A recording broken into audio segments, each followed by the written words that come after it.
David here with Figboot on Pens. At the conclusion of each year, I traditionally have produced either one or multiple top 10 lists based on different criteria. Last year, for example, I had 3 sets of lists, one for beginner pens, one for next level pens, and one for Grail pens. This year, I thought I would do something a little different, and who knows, this might turn into a new annual tradition. This has been a great year of discovery for me personally. New brands, new products, and new friends. I thought it would be fun to basically review this past year and discuss my favorite acquisitions and discoveries. With apologies to Oprah, I am calling this Figboot's Favorite Things. Now, the items I discuss might be brand new products introduced this year, or something which has been around for a while that has recently made its way into my collection. Most of these items I have reviewed, but there are a few that I have not. What I've done is break things out by categories. I have a list of a few accessories, I'll mention a few of my favorite inks from this year, and then a top 10 list of my favorite pen acquisitions from this year. In order to get started, please join me over here at camera 2. To begin with, I have a few of my favorite accessories. Starting us off is the Hobonichi Techo. Back in January, I committed to using this planner, and it quickly became an integral part of my everyday carry. I found it useful in helping to keep me organized. This is the Retro 51 rollerball that I carry with this notebook. I just love the feel of this Tomoe River paper. This cover is from pop-off leather, and I've been very pleased with that as well. Since it is the end of December coming up very soon, it will be time to actually change out the Hobonichi for this 2020 model. So I'm looking forward to doing that. Next up is a notebook from Gatsby CN. Let me go ahead and turn this sideways so you can see it all in the frame. Anna, the woman behind this brand, creates these notebooks by hand, and her work is amazing. Extremely high quality and outstanding craftsmanship. This particular notebook utilizes a case-bound binding system, and this cover is hand-dyed. I really like the copper feather here that is attached to the cover as well. Over time, this copper will develop a patina, which I think will look rather cool. I'm fortunate to have a couple of her notebooks, and I cherish them each. This is the year I delved into wax seals. A few weeks ago, I did a video all about wax seals. One of my favorite things I picked up this year was this custom seal from Papier Plume, which has my initials on it. You can get a custom seal made with just about anything on it you'd like. In this case, I scanned a picture of my initials, just like that, and you sent it off to them, and then they can take this and turn it into a custom seal. And I think it turned out really great. And I also like the way it looks on a letter. This is the way it looks like on a letter once you actually use it. And I think that turned out really nice. Finally, in regard to accessories, it's actually a number of items, but basically a highlight has been discovering a number of products from Galen Leather. There was a very nice 48 pen case that I enjoy. The A5 notebook folio has become a crucial part of my everyday carry. And recently, I posted a review about the Medic bag, as well as the very interesting writer's box. I've said this many times before, but I like things with a high cool factor, and in my opinion, these Galen Leather items have just that. Okay, on to a few inks. This year, I produced more ink reviews than in previous years. There were 10. Last year, there were 8. So this upcoming year, I might try to up that to 12. One a month, we'll see. But in regard to my favorite inks I picked up this year, first up, I wanted to mention the Diamine Inkvent calendar. I've enjoyed opening up the inks each day and discovering new inks. I have a sneaking suspicion that the Inkvent calendar will be turning into an annual purchase. Next is Diamine Communication Breakdown. Now, I haven't reviewed this ink, but this is part of a rock and roll themed series available exclusively in Germany. Some of these colors in the series I like more than others, but I really like this reddish brown of Communication Breakdown. Plus, Led Zeppelin is one of my favorite bands. The song Communication Breakdown was their first song on their very first album. Next, I reviewed the Monteverde Sweet Life series, and my favorite from that bunch was this Strawberry Shortcake. It's a very vibrant red that really matches well with a number of pens, and I've grown very fond of this ink. That Sweet Life series has a number of inks that are really nice in it as well, so I'd recommend checking that out. Then we have an ink from Robert Oster, which is the ink that they created for the Pen Addict, which is Fire on Fire. Over this past year, I've discovered some great orange inks. One of the issues with orange inks is the vast majority of them crust up if you leave them in pens for too long. I haven't found this Fire on Fire to display those tendencies. Plus, I just really love this orange that really pops off the page. This year, Van Ness Pens began producing an in-house line of inks and have released some very interesting colors, one of which is this right here, Good Evening. This ink is an homage to the no longer available Mont Blanc Hitchcock ink. It's a dried blood red. I also like the label on this bottle, which is done by Joey Feldman, which is his take on the iconic Alfred Hitchcock profile. And I've been a fan of this ink. Finally, I'm not into shimmer inks that much, but the latest release from J. Herbin in their 1798 series is something that I cared for a great deal, and that is the Kyanite du Nepal. I feel the shimmer really adds to the vibrant blue, rather than feeling like someone just threw a bunch of glitter in a bottle. Plus, the bottle looks cool with this wax seal and the wax on the lid as well. This is another one of my favorite inks. That's enough of other stuff. Let's get to the meat of this list of my favorite things I acquired this year, and those are the pens. I have 10 of them, and they are in no particular order. To lead it off, I have a pen from a brand that has not been around for very long, but this year I added 4 of their pens to my collection, which I care for a great deal. And that brand is Leonardo. The first one I picked up was this Fiore, which I feel is a very sharp looking pen. I kind of like the pointed ends, and I like the depth and variation in this blue material. Then I purchased this limited edition Momento Zero Blue Hawaii. I just love the shading and the depth of this material as well. It almost looks like mother of pearl around when you twist this around. I like it a lot. Then here is another Momento Zero. This is their Coral model, and I actually have a 1.1 stub on this. But my favorite Leonardo I added this year, and the one that I'm putting on this list, is this Momento Zero Grande. This is the coffee model, and I love just about everything about this pen. The size, the weight, the feel in the hand, all are excellent. But the thing that really makes this pen stand out is the extra fine nib. It's steel and it's outstanding. It's very smooth, and I use it a lot for addressing envelopes made of paper that's not too fountain pen friendly. I'm really looking forward to seeing what Leonardo has in store for us next year. This next pen was a discovery I made at the DC show this year, and that is the Schoen Design Pocket 6. I was familiar with the Schoen Design brand. They've previously produced some rollerball pens that were very well received, but this was their first fountain pen design. In my opinion, this pen has a very high cool factor. It is available in a variety of colorful anodized finishes, but I really love this blue and purple and yellow and white. I just love this color combination. There's just tons of color in here. Now, while I'm generally not a fan of small pocket pens, I do find this pen to be the exception. The cap unscrews smoothly, and it's very easy to post to obtain a full usable sized pen. But the fact that this small pen packs a number 6 nib kind of blows me away, and it really makes it stand out against other pocket pens. In addition, I love pens with great stories behind them. Ian Schoen, the man behind this brand, has a tremendous amount of passion and energy for this product and his company as a whole. On to number 3 on this list. It's a somewhat recent acquisition, and that would be the Namiki Emperor. It's a rather large pen that doesn't fit in any of my standard pen cases, so when I picked this up, I needed to pick up a little Zoya pen sleeve in order to go with it, and I really like this Day of the Dead theme. That's just something kind of cool, I think. And here is the pen, the Namiki Emperor. I just reviewed this pen a week or so ago. If you'd care to see my full thoughts on this pen, you can check that out, but it is large. It's one of those pens that is an attention grabber. While the red Urushi lacquer looks really sharp, the highlight of this pen is this number 50 nib. Let's see if we can get a close-up shot of that.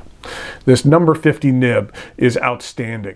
Like the pen itself, it is enormous, but remarkably, when you write with this pen, it feels just like any other Japanese medium nib. I find it to be extremely comfortable in the hand, and even though it's an enormous pen, it is not overly heavy, and it is very usable. I adore it, and it's a pen which is very much Grail worthy. Speaking of Grail pens, next on the list of my favorite pens this year is one that I considered to be a Grail pen of mine for quite some time. I never really thought I would have the opportunity to add it to my collection, but the opportunity did arise and I jumped at it. And that pen is the Montblanc Alfred Hitchcock. This is the most expensive pen in my collection, but that's not the reason it made the list. I am a big film buff. If I were to make a top 20 list of my favorite films, then several Hitchcock films would be included. The imagery and symbolism of this pen means a great deal to me. And on top of that, it performs very well. Something I would strongly recommend when purchasing a pen in the high end of your comfort zone is to find a place to try it out. Pen shows are a great place to try things out. In the case of this pen, I was able to check it out at a Montblanc retail boutique. So while the price tag of this pen made me nervous, at least I had confidence that I would like the feel and performance of it. While I do wish the barrel of this pen was maybe like a 1/4 to a 1/2 inch longer, I do love this pen and I haven't regretted the purchase at all. Okay, whenever I attend a pen show, I typically have one pen on me that's a recent acquisition or something that I feel that's just cool to share as a conversation starter when I meet people. Next up is a pen that I've carried around with me at a couple of shows, just because it is so unique and cool in my opinion, and that is the Wonsher Japan Blue. This pen has a lot going for it. It's a partnership between Wonsher and Sailor, and everything on this pen, other than the blue hammered metal on the cap and barrel, are from Sailor. And Sailor nibs are some of my favorite. They are just outstanding. The metal on the barrel and cap, let's get a closer look at that, are hand hammered and have a very, very interesting texture. The metal is very cool to the touch, and it's a pen that really captivates people when they first see it. It's unlike anything else in my collection, and I love it. These were in limited production earlier this year, and they sold out. Then there was a second batch, and Wonsher, who I'd worked with in regard to a number of previous reviews, asked if I would care to purchase one from the new batch, and even though the price was a little steep, I decided to pick this up.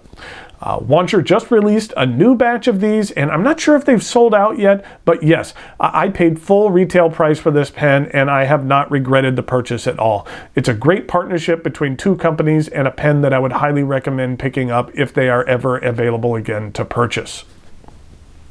Next up is a bit of a cheat because it's not just one pen, it's three. Those are the three pens I acquired this year from Jonathan Brooks of the Carolina Pen Company. First up is this beauty. This was a custom material which Jonathan created at the request of a customer who wanted to match colors to a picture. I had a friend who picked one up just like it, and the moment I saw it, I knew I had to have one as well. I emailed Jonathan and basically asked him to make me one whenever he had the chance, and he was able to do so. Later in the year, I had the opportunity to visit Jonathan at his workshop and see what it takes to create custom acrylics and bespoke pens. During the visit, we created 2 sets of custom acrylics, 2 pens, and made a video about the process. And these are the pens that we created. This is Jonathan's Charleston models, and I think both of these pens are gorgeous. This is what we called the Winter Cave, and then this one is the Padre Sunset. Something that I had failed to mention in the video was that this Winter Cave pen actually has a matte finish and this Padre Sunset is polished. Now, these pens are special to me because I watched them being created from beginning to end, but they perform fantastic as well. I just adore them. If you would care to have pens made from either of these materials, just contact Jonathan through the Carolina Pen website. We made additional rods of these materials, so there are more for sale, and he can always make more just like them. I would highly recommend adding a Jonathan Brooks pen to your collection. On to pen number 7. It's from Visconti, and that pen is the Blue Ripple. This is a limited edition pen which was released a number of years ago. Long enough ago that it has one of Visconti's original 18 karat gold nibs. The ones they used before transitioning to the 23 karat palladium. And as you are probably aware, they have actually returned to these 18 karat gold nibs, and I think that was a good decision. Now, this pen can actually look black, but the metal overlay is a deep blue. I think the contrast between the dark blue and the pearlescent white acrylic looks really great. They do have a black version of this pen, but I really like this blue. I had been on the lookout for one of these pens for a while, several years in fact. Visconti limited editions can be polarizing.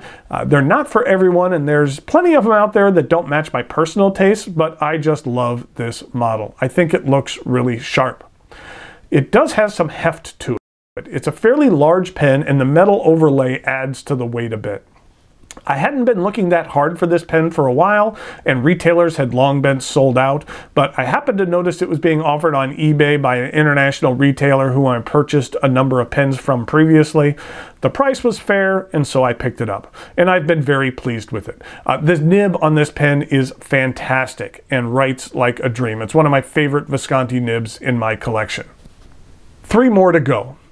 Some of the time I can tell right away from pictures whether or not I'll care for a pen. Other times I need to see it in person before pulling the trigger. That was the case with this next pen, the Sailor King of Pen in Royal Tangerine. I had mentioned previously that Sailor nibs are some of my favorites, and my favorite Sailor nibs are the ones found on the King of Pen models. So I don't need much of an excuse to add another one to my collection. Now, I already own a King of Pen in ebonite, and so if I was going to add another one, it needed to be a little bit different, and this pen is definitely that. First of all, this is resin rather than the ebonite. It also has a cap band and a clip band, and then a band at the end of the barrel, so it has a bit of a different look. And I love this Royal Tangerine color as well. I feel the color really pops. And the nib on this pen is outstanding. It really pairs nicely with the ink I showed earlier, the Robert Oster Fire on Fire. I actually picked this pen up from Dan Smith while at the Atlanta show this year.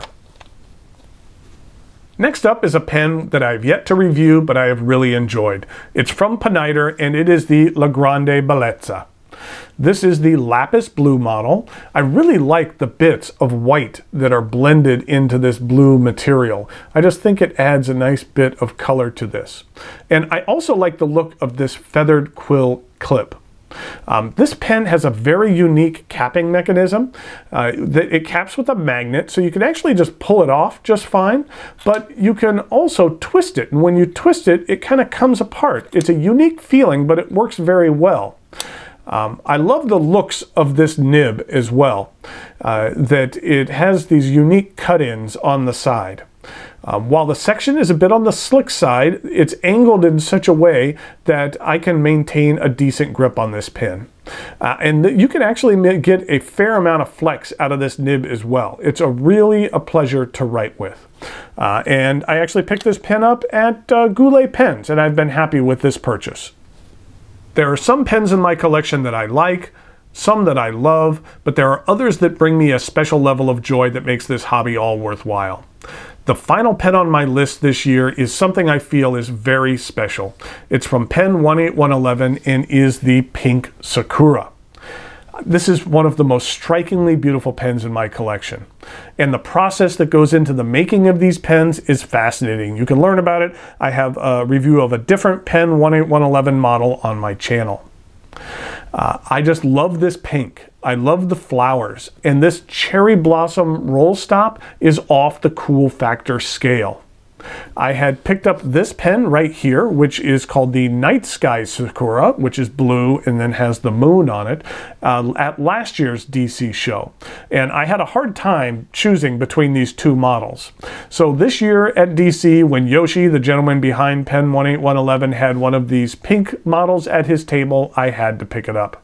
Now that I have them both, I think that they make for a rather attractive pair. One more bonus item, which would be my favorite video I created this year. In 2019, I produced a total of 81 videos, counting one more that I'll post before the end of the year. And there's been some that I've really been proud of. I did a Pen Show 101 video that I thought turned out nice. There were a couple of crazy pens from Montegrappa that were fun to check out, like their latest Game of Thrones pen, as well as their Lord of the Rings model. But the one I was most pleased with was the one I mentioned previously, where I sat down with Jonathan Brooks to make some custom acrylic and pens. Jonathan is fantastic, and I was really happy with the way that video turned out. I thought it was both fun and educational. Hopefully there'll be some videos this upcoming year that will rival that one, but for now, that's one of my favorites. So there you have a list of my favorite things from this past year. Like I mentioned at the top of this video, who knows, maybe I'll make this an annual tradition. We'll see. I greatly appreciate the continued viewership and support and look forward to creating bigger and better things this upcoming year. I hope you and yours have a safe and happy holiday season, and until next time, thanks for watching, and I'll talk to you later.